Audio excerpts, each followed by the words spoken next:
At midnight, FA-18 Super Hornets launch from a carrier and strike a hardened Venezuelan cartel lab hidden in the hills. Precision sensors pick fleeing men, lasers paint targets, and BLU-109 bunker busters collapse the tunnels in seconds. A hideout is erased, a command node shattered, and a blunt message sent across the region.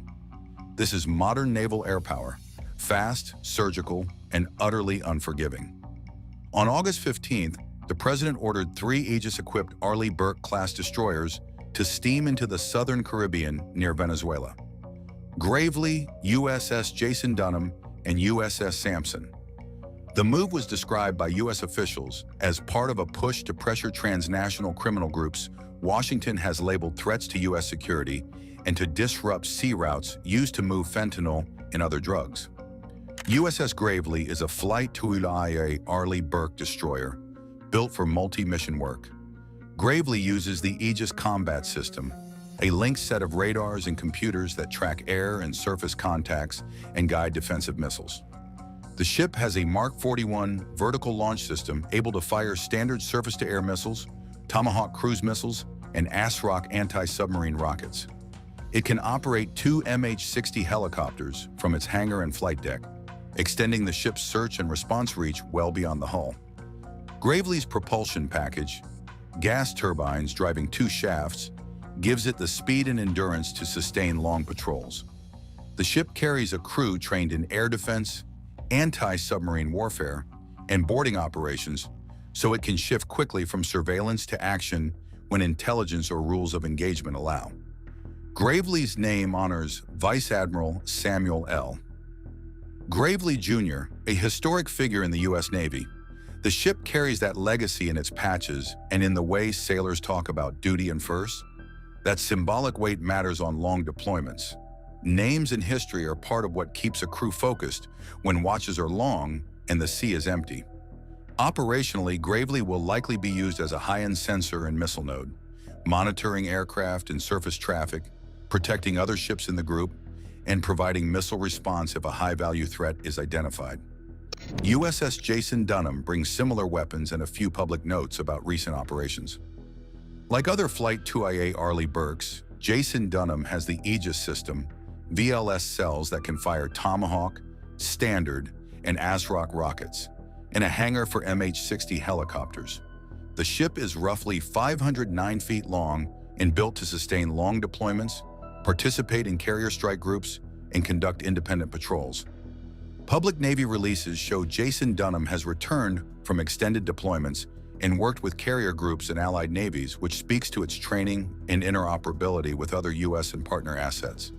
In an anti-smuggling role, Jason Dunham's helicopters and embarked visit board search seizure teams give it the tools to find, approach, and inspect suspicious small craft at sea. USS Sampson is a proven multi-mission destroyer with a history of deployments across the Pacific and allied exercises. Sampson's features include the Mark 41 VLS, a 5-inch gun for surface engagements, torpedo tubes for anti-submarine warfare, and advanced radar and sonar suites for detecting submarines and low-flying threats. Sampson has participated in humanitarian responses, multinational exercises, and long deployments, showing the class's flexibility. For the current patrols off Venezuela, Sampson can perform the same layered tasks as the other 2 ships: long-range detection, helicopter sorties for scouting and interdiction, close-in naval gunfire if directed, and anti-submarine searches where intelligence suggests subs or narco-subs might be present. Taken together, these 3 destroyers create overlapping capabilities. Aegis radars on one ship share tracks with the others. Helicopters from many of the ships fly to investigate contacts, and boarding teams move from ship to small boats for inspections. The combination of long-range missiles, anti-submarine weapons, and aviation gives commanders options. Deter suspicious movement with presence, intercept and board small craft, or use missiles if ordered under strict rules of engagement. On board each destroyer, watches and drills replace headlines. Sailors monitor radar and sonar screens, check engine rooms, and run aviation operations. Helicopter crews plan flight lines to sweep shipping lanes for low, fast boats or suspicious loads. Boarding teams rehearse night approaches and searches so they can move quickly and safely when ordered to stop and inspect a vessel. The ship's legal and intelligence officers review evidence and liaise with regional partners so any interdiction fits international law and the mission's rules. Those routines are low drama but high stakes. The ships must avoid incidents that would widen a political clash while still pursuing smugglers who change tactics fast. The Venezuelan government framed the deployment as a violation of sovereignty and mere threats. They must have forgotten a recent encounter when 12 FA-18 Super Hornets slid off the carrier deck into a Black Sea sky. They left in silence, a tight arrow of metal and fuel, each jet carrying the weight of a single clear order. Take away the enemy's safe place. The target lay deep in the Golas Mountains, a cave network cut into stone and sealed with concrete. Inside, planners believed, a militant cell had set up a hardened base and stored weapons for future attacks. The choice of the Super Hornet was careful, not flashy. The F-35 brings stealth and sensors. Tomahawks fly far without a pilot, but the mission needed jets that could carry big, heavy weapons, stay in the air long enough to find their marks, and adjust in flight if things change. Each Super Hornet could bear up to 17,750 pounds of external stores. That room for weight meant the pilots could load bunker busters and guidance gear and still have fuel and sensors to spare. The airplanes were the muscle and the brain at once. On the carrier, the deck crew moved like a single machine. The flight deck was a blur of lights and shouted calls, but that noise stopped the moment the jets pushed into the night. Pilots ran final checks, tuned radios to a silent frequency, and locked weapon systems to the mission profile. They would keep strict radio silence now. Surprise was the real armor. The BLU-109 was the centerpiece. This is not a bomb that makes a big surface blast and a lot of smoke. It is a tool built to burrow. A hardened steel case drives it through concrete and packed earth. Inside is a 535-pound explosive heart, and a programmable fuse sets how long the bomb waits before it goes off. The math matters. Penetrate, pause, detonate, collapse from within. The designers meant it to break through up to 8 feet of reinforced concrete or a couple of 100 feet of dense ground, enough to reach the bones of a bunker and make them fail. The plan split the squadron into 4 groups. Each pair of jets took an entrance to the cave system. Ground spotters had painted tiny points of light with lasers, invisible to all but the bombs and the pilots who trusted them. Flying low to stay under the radar, the Hornets kept tight formation until the last moment. Then, at about 4,200 feet, the first 2 rolled in together and dove. From inside the cockpit, it was all speed and focus. The ground rose fast. The HUD glowed green numbers and markers. Pilots watched their flight path, the bomb's seeker locks, and the laser paint that told the warhead where to aim. Release points arrived on a wire of data and training. The bombs left the wings and began the silent arc into the mountain. There were no fireworks to announce the strike. From the air, you might have thought the missiles disappeared into stone. Then, not minutes later, but seconds, the mountain answered. Deep detonations sent internal pressure waves through dark tunnels. Stored munitions inside the caves ignited and added their fury to the first blast. The effect was not a surface crater, but an internal shudder and collapse. Supports snapped, corridors fell in, the safe rooms filled with rubble. This was the point. Conventional bombs conceal an entrance. They can leave a mouth that looks closed, but caves can hide and survive. The BLU-109 struck where the enemy thought they were safest, inside. When the chambers went, the mountain itself became a gravestone for the base. Back on the carrier, mission planners watched feeds and read sensors. Heat signatures, seismic blips, and secondary explosions streamed across screens. The first wave climbed away and formed up. Some crews swung back to check for remaining targets. Others circled to watch for movement. The plan always left room for a second phase. Follow-up strikes to finish what the first pass had started, or to hit emergent threats that showed themselves once the dust settled. What the strike did best was deny sanctuary. The cave network had been a place to hide, store, and plan.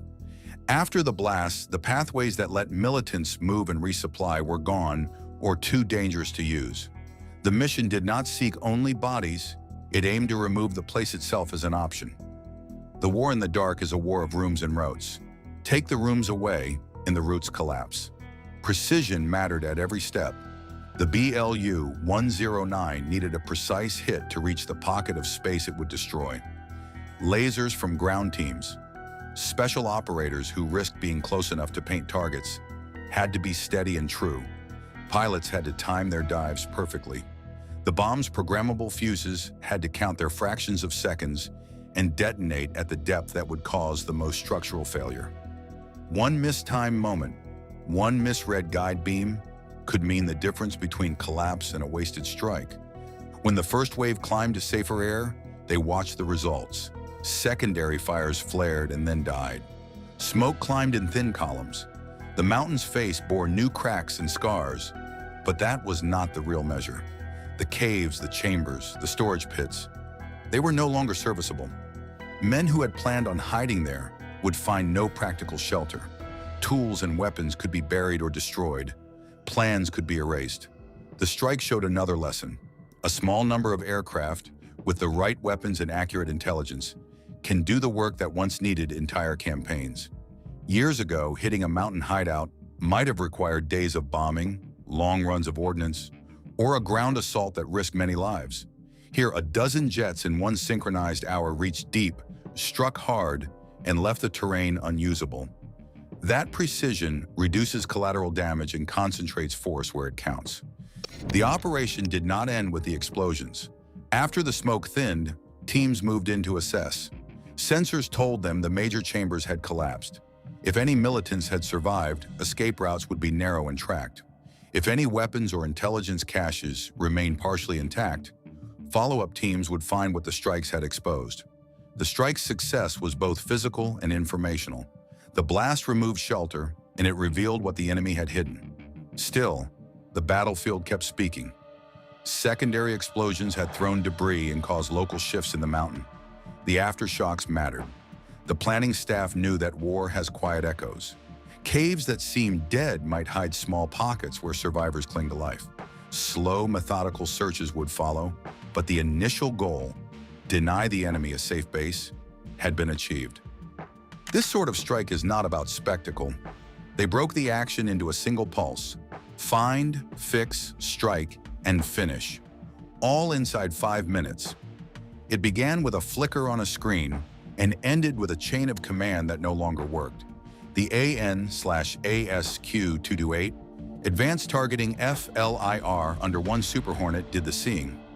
It turned dark rock and shadow into bright shapes and moving heat. It picked out 12 fighters trying to slip through a narrow crevice where no human eye could reach. In a moment, those men were no longer hidden. They were targets. The sensor did more than show heat. Its software separated weapon profiles from bodies, traced motion through brush, and fed exact coordinates into the jet systems. The laser designator on the pod painted tiny invisible dots on each figure. Weapons officers in the backseater and crews on other jets watched those dots appear on their screens. The network stitched those feeds together.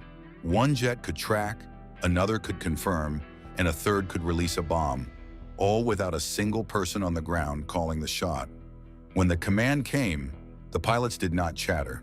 They flew in tight rhythm, eyes on the instruments.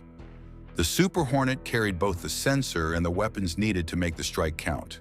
They did not drop dumb bombs.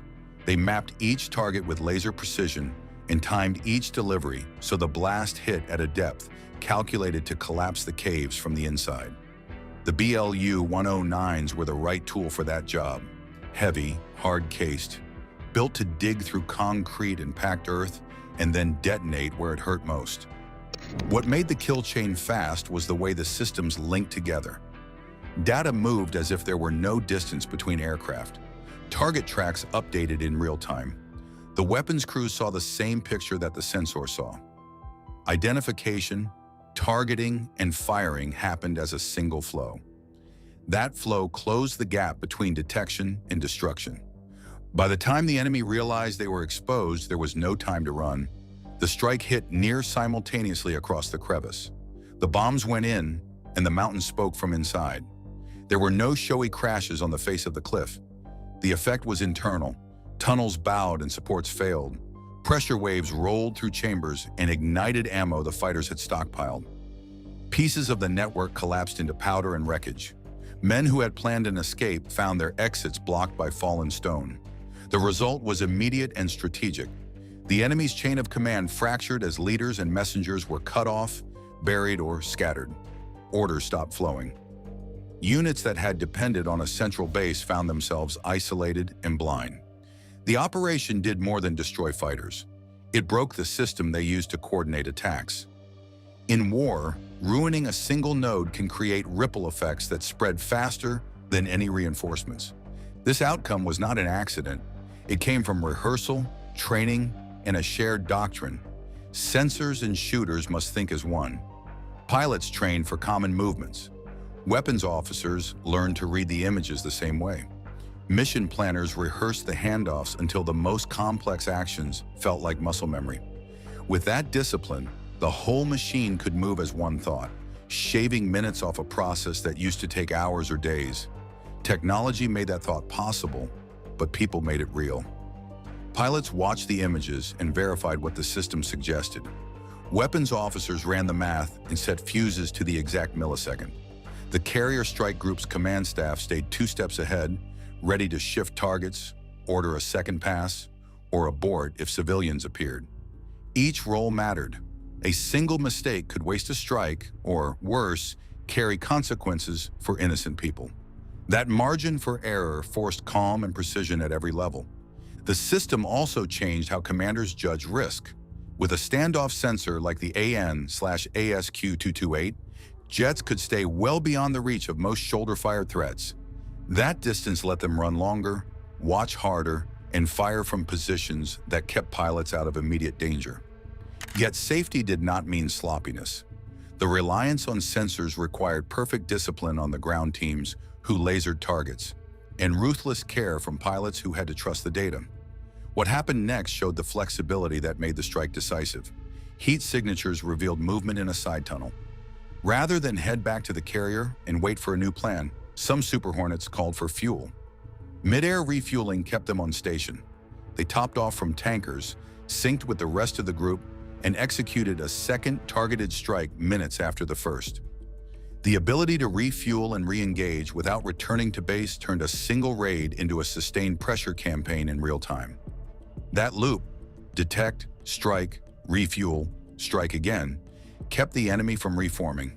Where once a force might withdraw, regroup, and reappear a day later, these fighters could unspool the enemy's options in hours. The faster tempo let Allied commanders protect future forces by removing imminent threats before they could move or call for backup. Beyond the bombs and the sensors, the strike was a study in timing. Laser designators needed steady hands. Fuses needed correct programming. The AN/ASQ-228's resolution was critical. It did not simply say, "There's someone there." It showed posture, weight, and movement. That detail converted probable threats into confirmed targets. It lowered the fog of war, making decisions clearer and the use of force more surgical. There was also a moral element. The system's precision reduced the need to send in ground teams into ambushes. It cut the number of people who would have to walk into a trap to confirm the enemy's presence. Saving those lives was part of the calculus. In this strike, the technology protected both attacking crews and special forces who might otherwise have to do the dangerous close work. After the bursts of fire, teams sifted through the data, sensors replayed the event frame by frame, analysts parsed signatures to determine what had been destroyed and what might still be salvageable. Seismic sensors and infrared scans told planners where chambers had collapsed and where heat still pulsed. This after-action feed fed prosecution, intelligence, and future planning. The strike was not an end. It was a source of fresh, usable information. The effect on the enemy was simple: no safe place. They could not rely on caves, bunkers, or buried depots if a sensor from the sky could find a narrow crevice and seed it for collapse. The loss of sanctuary forced them into movement or dispersion, both of which made them easier to track through communications and funds.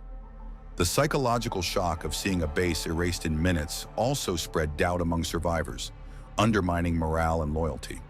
The message behind the raid is simple and loud. A carrier and its fighters can reach anywhere. at any time without asking for permission or waiting for a local base. That mobility changes the map. Where mountains and deserts once felt safe, they now face a sky that sees and a sea that moves. A carrier strike group is no longer only a show of force. It is a strike force, mobile, fast, and able to act alone if needed. In the mountains, removing a leader in his inner circle does more than kill or capture people. It breaks networks. Orders stop moving. Plans collapse. When a command node vanishes, the rest of the group splinters into confusion and fear. That ripple effect protects troops who might move in later. It also buys time for diplomats and law enforcement to act. The mission becomes more than a single hit. It becomes a way to reshape how an enemy fights. The tools that make that possible are not magical. They are aircraft, sensors, weapons, and sailors and pilots who know how to use them together. The AN/ASQ-228F LIR pod turns night into a clear picture. It sees heat and movement through smoke, dust, and brush. It tells you in plain lines where a person stands, who carries a weapon, and which path someone is using to flee. That picture lets pilots mark targets and commanders decide in seconds.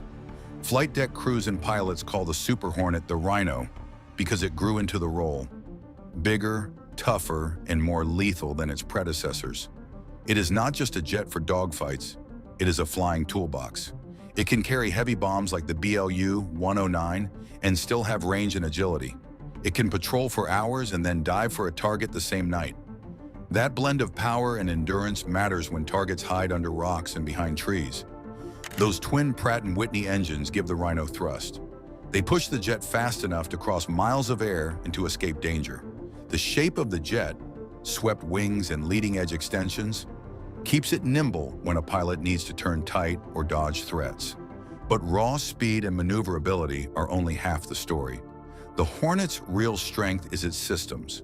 Radar, targeting pods, and onboard computers that stitch all the battlefield data into one picture. A strike like the mountain raid is a chain. The sensor sees. The pilot confirms. The weapons officer programs the fuse. The bomb drops. The mountain falls. Each link must work, and each person must trust the other. The AN/ASQ-228 gives the first link the edge. It finds people where no one thought to look. From tens of miles away, it points like a finger. The Hornet closes, keeps quiet, and delivers the punch that ends the group's ability to use that place again. Carriers make that process repeatable. A carrier at sea carries not just jets, but tankers, sensors, and crews for days, weeks, or months. If a strike reveals new targets, jets refuel and go again. If the job needs more firepower, the carrier can launch more sorties. That ability to refuel and re-engage keeps pressure on any force that thought running into the hills would save them. This kind of power changes how wars start and how they end.